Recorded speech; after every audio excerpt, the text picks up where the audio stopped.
السلام عليكم، ازيكم يا شباب. النهارده جايب لكم معايا كتاب جديد اسمه Start with Why.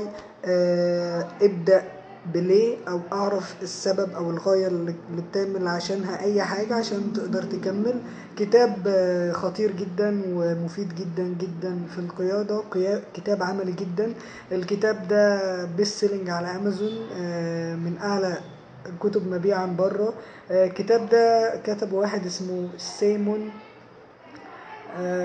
سينك. الكتاب بيتكلم عن الفرق بين الناس اللي بتقدر تقود بجد، اللي عندها الموهبة او حتى الخصائص المطلوبة في اي قائد عشان يقدر يقود، وما بين الناس اللي ما بتعرفش تقود اصلا رغم انها ممكن تكون في محل القيادة.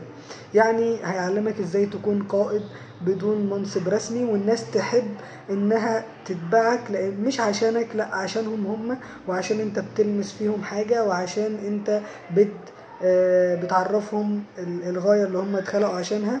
الكتاب ده متقسم ل6 أجزاء، كل جزء بيتكلم في حاجة معينة. الكتاب حوالي 271 صفحة. أنا ملخصه في حوالي 8 صفحات، كل صفحة وش بظهر، يعني 16 صفحة. ودي بقى القراءة العملية اللي احنا بنتعلمها في نادي القراءة. طبعا هو الكتاب مش موجود مترجم للأسف، فاحنا هدفنا او فكرتنا من النادي ان احنا بنجيب الكتب البيست سيلينج بره، وبنبدأ نترجمها ونقدمها بشكل عملي للناس كلها، بحيث تبقى الماتيريال متاحة، وكل اللي بيعاني مع اللغة او مشاكل اللغة لا بقى معاه الماتيريال بشكل كويس، وبشكل لو هو مش بيحب يقرا بقت معاه عن طريق فيديوز.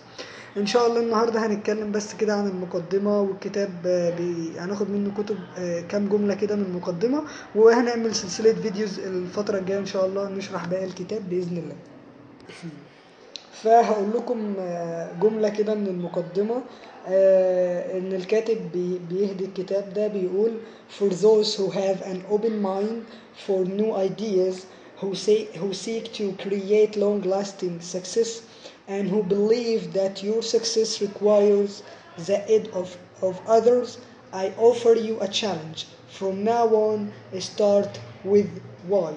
بيقول ان الكتاب ده للناس اللي عندها الكريتيكال ثينكينج او اوبن مايند، او جاهزه انها تستقبل افكار تانية، الناس اللي هي مستعده للتغيير، الناس اللي نفسها تغير العالم كله او تغير صناعه بحالها.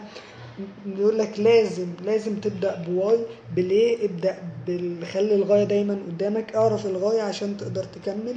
الكتاب جايب قصص نجاح كتيره جدا جدا، كلها برضو، والسر عندهم كلهم ان كل واحد فيهم بدا بواي، بدا بليه. من اول الوايت براذرز اللي اخترعوا الطياره لحد ستيفن جوبز بتاع ابل وغيرهم كتير. ان شاء الله كل يوم هنمسك قصة منهم، وهنتكلم في فصل من الفصول ان شاء الله اللي في الكتاب بعد ما لخصته ل 16 صفحة. فانتظروا الايام الجاية باذن الله. السلام عليكم.